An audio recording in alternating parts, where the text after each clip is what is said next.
रहिवाशांनी डोंगरी कारशेडला प्रचंड मोठ्या प्रमाणात विरोध केला होता आणि त्या ठिकाणी असलेली झाडं झुडपं सगळी त्या ठिकाणी जी कापण्याची भूमिका महापालिकेनं परवानगी दिली होती MMRDच्या माध्यमातून ते काम चालू होतं. प्रचंड लोकांचा विरोध झाला होता. पर्यावरणवाद्यांनी फार मोठ्या प्रमाणामध्ये संघर्ष केला होता. मानवी साखळ्यांची निर्मिती केली होती आणि विरोध केल्यानंतर मी आमच्या सगळ्या लोकप्रतिनिधींना आणि तेथील रहिवाशांना घेऊन MMRDच्या आयुक्तांकडे एक बैठक लावली. त्या विषयावर मी माननीय मुख्यमंत्री उपमुख्यमंत्र्यांशी सुद्धा चर्चा केली. आता जवळजवळ 700 कोटी रुपयाचा एक आपल्या डोंगरीच्या कारशेडचा एक प्रकल्प आहे. त्याची निविदा प्रक्रिया राबवली होती. तो वर्क ऑर्डर सुद्धा कॉन्ट्रॅक्टरला देण्यात आली होती. परंतु आम्ही गेल्याच आठवड्यात एक MMRDमध्ये मी बैठक घेतली आणि त्या बैठकीमध्ये असा निर्णय घेतला. आता ह्या निर्णयाच्या संदर्भात मी तुमच्याशी सविस्तरपणे बोलेनच पत्रकार परिषद घेऊन. आता जी मेट्रो आहे ती आम्ही सुभाषचंद्र बोस मैदानापर्यंत नेलेली आहे.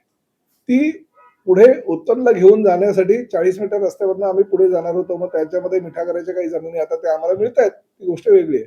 CR शेड होते म्हणजे कांदळवन होते, म्हणजे फार मोठ्या प्रमाणात त्या ठिकाणी पुढे जात असताना त्रास होणार होता. परंतु आपल्याला हा जो मेट्रोचा प्रकल्प आहे तो लवकरात लवकर कार्यान्वित करायचा असल्या कारणानं आणि ही मेट्रो वसई विरारपर्यंत पुढे घेऊन जायची असल्या कारणानं आम्ही असा निर्णय आता शासनाच्या माध्यमातून घेतोय की सुभाषचंद्र बोस मैदानावरच मेट्रोच्या मेट्रोचं जी लाईन जाणारी आहे पुढे त्याच्या बाजूला आम्ही दोन बाजूला 4 रॅम्प करतोय आणि तिकडनं येणारी मेट्रो आणि इकडनं जाणारी मेट्रो ही त्या रॅम्पच्या माध्यमातूनच साईडला जाईल, दोन्ही साईडला, आणि मेट्रो पुढे जाईल किंवा तिकडनं येणारी मेट्रो ही इकडे येईल. त्यामुळे कारशेडकडे मेट्रोला काही जावं लागणार नाही अशा पद्धतीची ती रचना करून आम्ही ते डिझाईन आता फायनल झालेलं आहे. त्याची लवकरात लवकर मी पत्रकार परिषद घेऊन माहिती देईल. परंतु 99% राज्य शासन मेट्रोचा जी कारशेडची जमीन आहे त्या जमिनीवर कारशेड निर्माण करण्याच्या संदर्भात